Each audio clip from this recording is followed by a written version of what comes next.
नमस्कार, आप सभी का शिखर मीडिया पर स्वागत है। आप चैनल पर नए हो तो चैनल को लाइक और सब्सक्राइब ज़रूर कर लें, जिससे अगले वीडियो का नोटिफिकेशन आपको तुरंत मिल जाए। नव वर्ष पर सिंगनौर गांव की निजी महाविद्यालय में वार्षिक उत्सव मनाकर दुग्ध महोत्सव मनाया। वार्षिक उत्सव पर कॉलेज की छात्राओं द्वारा अनेक प्रकार की सांस्कृतिक प्रस्तुतियां दी गई। कार्यक्रम में मुख्य अतिथि राज्य सरकार से सैनिक कल्याण मंत्री राजेंद्र सिंह गुढ़ा थे। मंत्री राजेंद्र सिंह गुढ़ा का अन्य जगह पर कार्यक्रम होने पर सैकड़ों ग्रामीणों ने शाम तक इंतजार किया। जब शाम को मंत्री पहुंचने पर ग्रामीणों द्वारा माला पहनाकर स्वागत किया गया। इसके बाद मंत्री द्वारा दूध पीकर दुग्ध महोत्सव का शुभारंभ किया गया। मंत्री राजेंद्र सिंह को साफा पहनाकर व गुलदस्ता भेंट कर सम्मानित किया गया। फिर मंत्री द्वारा कॉलेज की छात्राओं को मोमेंटो भेंट कर सम्मानित किया गया। उसके बाद मंत्री राजेंद्र सिंह गुढ़ा द्वारा कॉलेज की छात्राओं और ग्रामीणों को अपने भाषण द्वारा संबोधित किया। इस कार्यक्रम में कॉलेज की छात्राओं सहित सैकड़ों ग्रामीण मौजूद थे।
हमारे बच्चियों का वार्षिक उत्सव है। साल का पहला दिन है 2023 की। आप लोगों को ढेर सारी शुभकामना। ये 2023 आपके परिवार के अंदर, आपके घरों में व्यक्तिगत रूप से और पारिवारिक रूप से आपके समृद्धि लाए, सुख शांति हो, खुशहाली हो। आप लोग सामाजिक, आर्थिक और शैक्षणिक रूप से आप इस एक साल के अंदर 100 गुना उन्नति करे, ये ईश्वर से कामना करता हुआ। व्यक्ति के अंदर बेशुमार पावर होती है, बेशुमार ऊर्जा होती है। कोई भी व्यक्ति यदि अपनी पूरी ऊर्जा का उपयोग कर ले, उसको असफलता उसके नजदीक फटक ही नहीं सकती। दुनिया में जितने भी दुनिया के अंदर परिवर्तन हुए हैं, जितने भी दुनिया के अंदर व्यवस्था को जिन्होंने परिवर्तित किया है, जिन्होंने रिजल्ट दिया है, उनमें से 90 नहीं 95% से ज्यादा लोग नौजवान थे। नौजवान 95% लोग। देखिए, सिकंदर जब घोड़े पर बैठ के निकला था, उसकी उम्र 20 साल भी नहीं थी,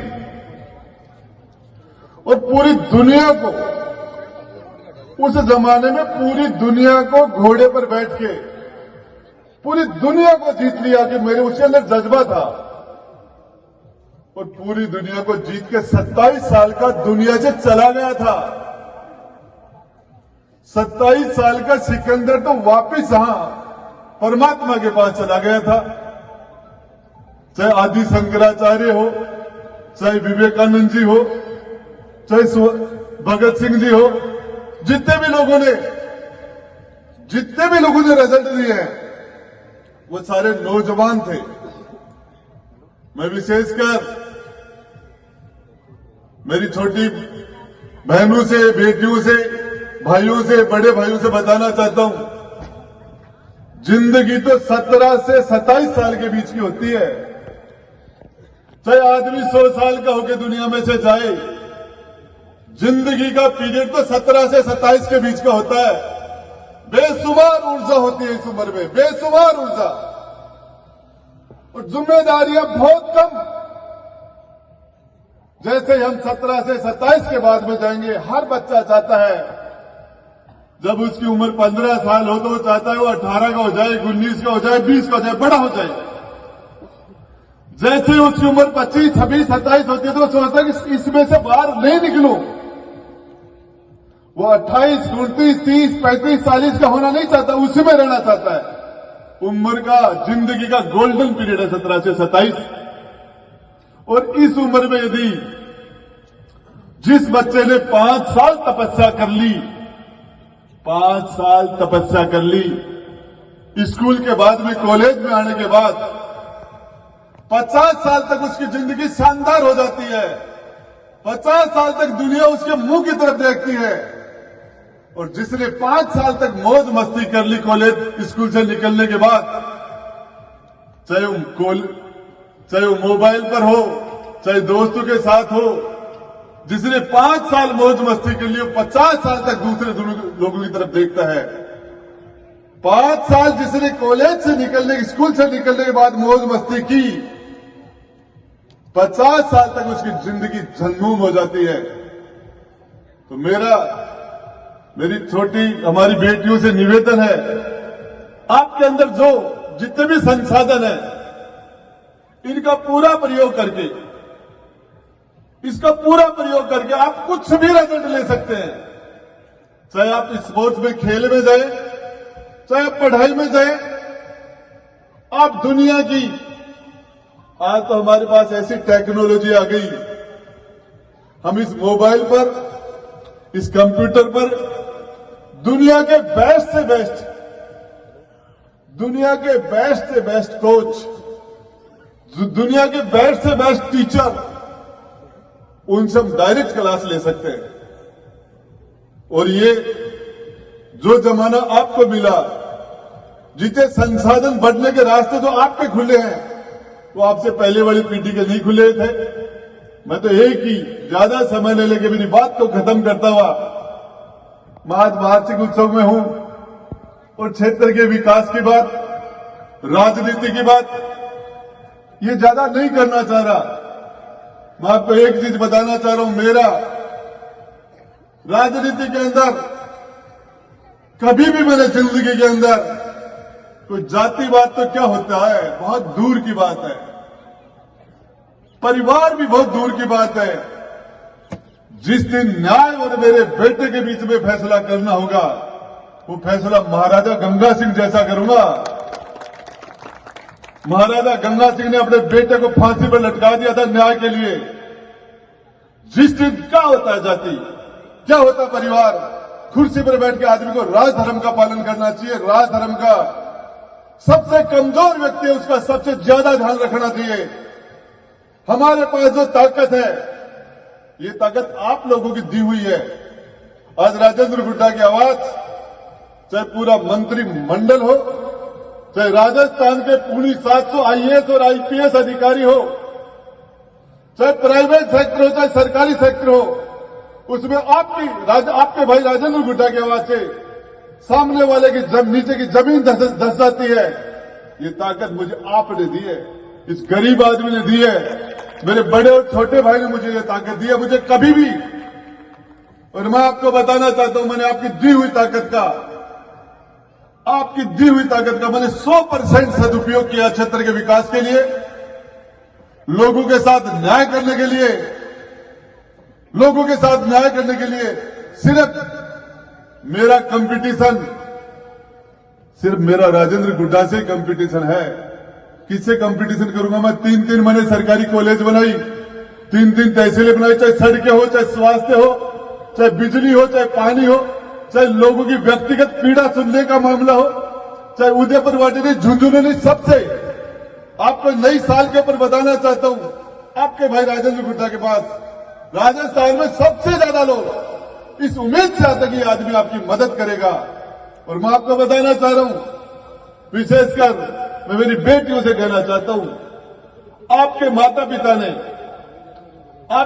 पिता ने वो सारी सुविधाएं आपको दी हैं जो उनको खुद को नहीं मिली थी। ये जो कपड़े आप पहन रहे हो, जो खाना आप खा रहे हो, जो फैसिलिटी आपके पास है, वो आपके माता पिता के पास नहीं थी।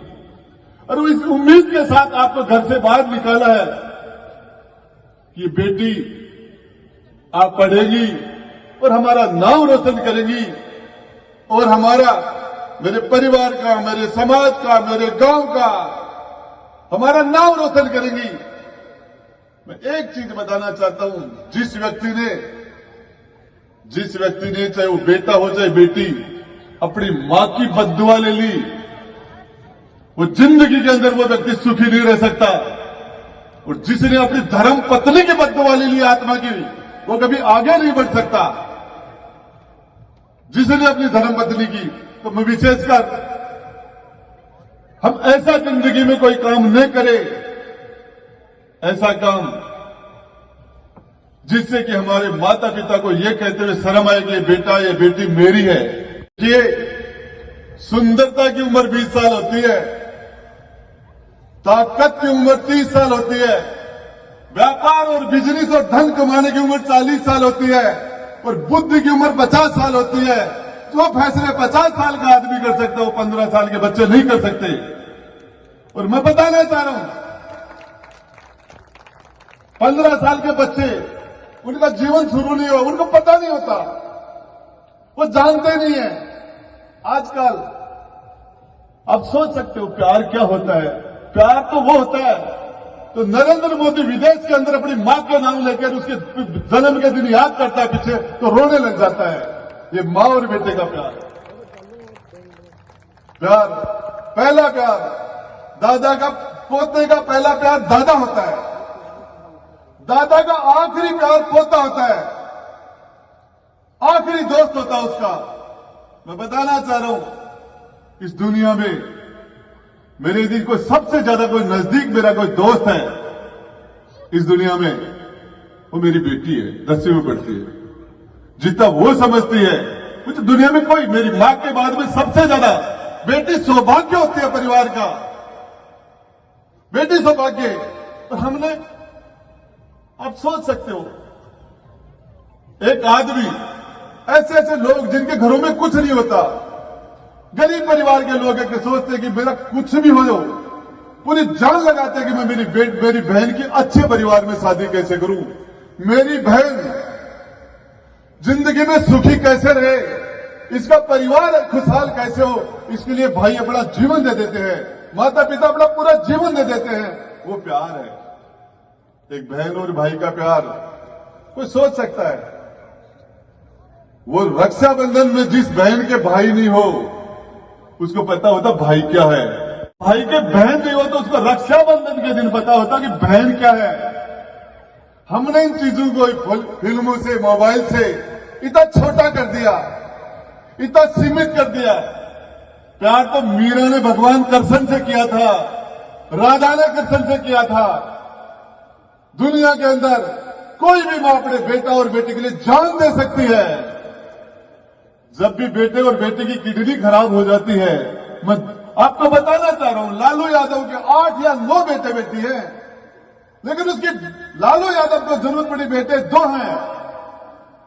एक बेटा डिप्टी सीएम बना, आज भी सरकार में कैबिनेट मंत्री है दोनों बेटे, और लालू यादव की विरासत से हैं।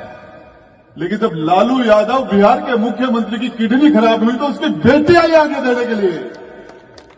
ये था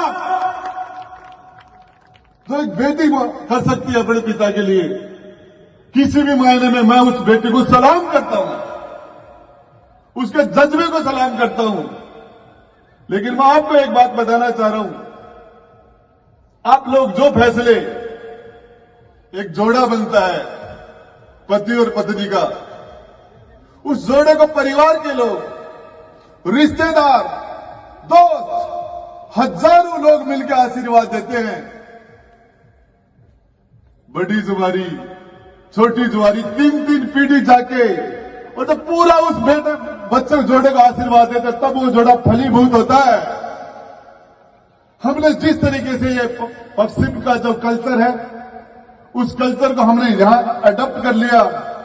मैं बताता हूं आपको, सबसे ज्यादा हमारे अंदर यदि कोई त्रुटि आ रही है, कमी आ रही है हमारी सोसाइटी के अंदर, तो मैं एक बात कहना चाहता हूं इधर बैठे वाले लोगों से। जिस बाप ने अपनी बेटी से दोस्ती कर ली, वो बेटी कभी भी जिंदगी में ऐसा काम नहीं करेगी उस बाप को नीचा देखना पड़े। बाप को और बेटी को दोस्ती करनी पड़ेगी, मां को और बेटी को दोस्त की तरह रहना पड़ेगा। और आप उसको, एक बाप और एक मां बेटे से 100 तरह की उम्मीद करते हैं, 100 तरह की उम्मीद करते हैं बेटे से, यहां तक कि करते हैं कि मरने के बाद तू मुझे गया श्राद्ध करा के आना, मेरा ये करना, मेरा बेटे से 100 उम्मीद। बेटी से बाप और मां की, परिवार की एक ही उम्मीद होती है कि कोई ऐसा काम मत करना जिसे हमें नीचा देखना पड़े। आपका फ्यूचर आपके परिवार के हाथ में है, आपके गार्जियन के हाथ में है। तो मैं आपका गार्जियन होने के नाते ये मेरा परिवार है, इसके लिए मैं आपको एक ही बात कहा, आप सोच सकते हो, जब गांव के लोग आज भी जाते हैं, हमारी गांव की बहन बेटी कौन सी है दूसरे गांव में, उसको 5 रुपए देके आते हैं। हमारे गोद की कौन है, हमारे गांव की कौन है, चाहे किसी जाति बिरादरी को हो। और इसके अंदर यदि राजा की बेटी की शादी भी हो, राजकुमारी की शादी भी हो, तो भिखारी को भी कन्यादान देने का अधिकार होता है। वो उसकी भी बेटी है, बेटी गांव की, जमाई गांव का, बेटे का बाप होता है, बेटी का बाप तो पूरा गांव की होते बेटी। तो मैं विशेषकर हमारी बच्चियों को अच्छे संस्कार के साथ शिक्षित कर रहे हैं स्वार्थ जी। और मुझे तो एक चीज समझ में नहीं आई कि पाकिस्तान की प्रधानमंत्री बेनजीर भुट्टो, उसका नाम क्या था, बेनजीर भुट्टो, जिसकी दुनिया में कोई मिसाल नहीं हो। बेनजीर का मतलब होता है जिसका किसी से मुकाबला नहीं हो, वो थी बेनजीर। तो 100% जो आदमी निस्वार्थ है, इसका नाम स्वार्थ जी कैसे हुआ मुझे पता नहीं। जिस आदमी लोगों को दूध पिला रहा है, हमारा इंतजार कर रहे हैं दिल से, ऐसा सैक्रिफाइस करने वाला। लेकिन मैं आपको बताना चाह रहा हूं स्वार्थ जी, आपसे मिलकर मजा आता है मुझे। किसी भी काम के लिए मैं आपको अंत में आपको 2 बात कह के मेरी बात खत्म करूंगा। जब तक आपके भाई राजेंद्र गुड्डा, चुनाव आते रहते जाते रहते, मैं जब से खड़ा हुआ, मैंने कभी भी मेरी जिंदगी में किसी के साथ अन्याय हो रहा है, मैं कभी चुप नहीं रहा। कोई किसी, सबसे पहले जब मैं उठा था तो मुझे लगा था कि ये लोग मंदिर में क्यों नहीं जा सकते, ये लोग घोड़ी पर क्यों नहीं बैठ सकते, ये क्यों नहीं हो सकता। जब मैं स्कूल में पढ़ता था मैंने वहां से मेरी लड़ाई शुरू की और आज कहना चाहता हूं हार जीत तो चलती रहेगी। पता नहीं कभी ये राजनीति में हम लोग है, कभी जीतते हैं कभी हारते हैं, लेकिन मैं मेरे बड़े और छोटे भाइयों को विश्वास दिलाता हूं नई साल 2023 के पहली तारीख के ऊपर 1 जनवरी पर जब तक मेरा शरीर रहेगा, इसमें जब तक मेरा सांस चलेगा, जब तक मेरा दिल धड़केगा, मैं गरीब आदमी के साथ न्याय करता रहूंगा, उसके साथ अन्याय नहीं होने दूंगा, चाहे मैं कहीं भी रहूं। ये मेरी जिंदगी का मेरा सपना, मेरा लोगो है। आपने बहुत शानदार तरीके से मुझे बुलाया, मेरा शानदार स्वागत किया और आपने बहुत देर तक मेरा इंतजार किया। हकीकत बात है, हकीकत कि मैं तो आप में से एक आदमी था और मैं वो व्यक्ति बना जो उदयपुर वाटी में 70 साल में जितनी पावर मेरे अंदर आई, 70 साल में इतनी, पिछले 70 साल में इतनी पावर किसी में नहीं आई। 2 बार मंत्री बना मैं, लेकिन हकीकत बता रहा हूं, इस राज को, इस पावर को मैंने जमीन पे लाके पटक दिया। पहला मंत्री हूं मैं, एक घर में पैदल पैदल जाके लोगों की पीड़ा पूछने का काम करता हूं और मैंने इस राज को इतना सस्ता कर दिया। राजेंद्र गुड्डा को जेब में लेके घूमते लोग, ये मंत्री हमारी जेब में, और निश्चित रूप से यही लोकतंत्र है, यही लोकतंत्र है।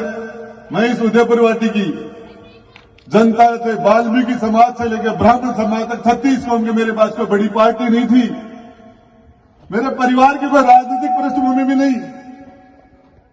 आप सब लोगों ने मुझे, सामान्य आदमी आप में से खड़ा था, मुझे आज यहां जहां पहुंचाया। मेरी खाल की जूती बना के पैदा थी तो आपका कर्जा नहीं उतार सकता मैं आपका। और ये जब भी आप कभी भी अपने भाई को याद कर लेना, ये जिस दिन मैं सफल होऊंगा आपको लगेगी आपका सगा भाई राजेंद्र गुड्डा राजस्थान सरकार में मंत्री है और मेरे किसी भी आदमी के साथ कोई भी दादागिरी नहीं कर सकता। दादागिरी चाहे सरकारी हो चाहे प्राइवेट हो, किसी भी जगह।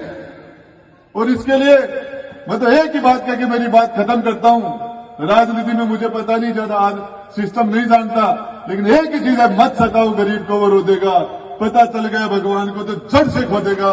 कबीरा हाय गरीब की कदे न निष्फल जाए, मरे बैल की चाम से लो भस्म हो जाए। यदि आप अच्छा काम करोगे, जिस दिन दुनिया में एक दिन सबको जाना पड़ेगा, जिसका जन्म हो उसकी मृत्यु निश्चित है, लेकिन जिस दिन मैं दुनिया में जाऊंगा मेरे दुश्मन के आंख में भी आंसू का टपका पड़ेगा कि यार ये आदमी बढ़िया था, ये इंसान बढ़िया था, उसको बोलना पड़ेगा। ये मेरा अपने आप से वादा है। आप सब लोगों ने मुझे बुलाया, मैं आपके बीच में लेट पहुंचा, इसके लिए आप आयोजकों से, हमारे मंच पर जो आसीन है सभी लोगों से दोबारा माफी मांगता हूं। धन्यवाद। जय हिंद। 2023 की आपको ढेर सारी शुभकामनाएं। जय हिंद।